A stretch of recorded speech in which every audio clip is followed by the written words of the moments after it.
إن هذا القرآن يهدي للتي هي أقوم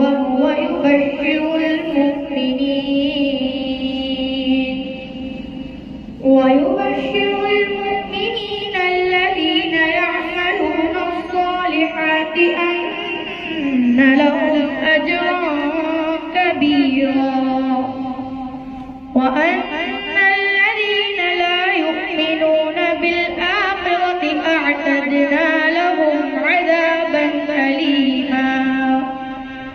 ويدعو الإنسان بالشر دعاءه بالخير وكان الإنسان عجولا. وجعلنا الليل والنهار آيتين فمحونا آية الليل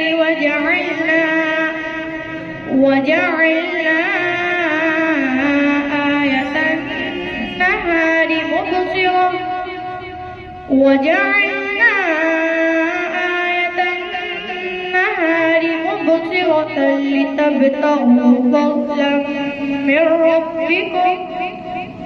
لتبتغوا فضلا من ربكم ولتعلموا عدد السنين والحساب وكل شيء فصلناه تفصيلا.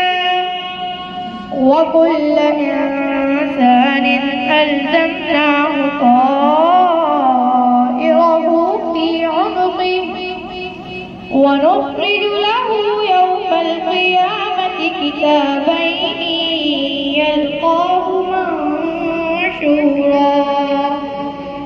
اقرأ كتابك كفى بنفسك اليوم عليك حسيبا.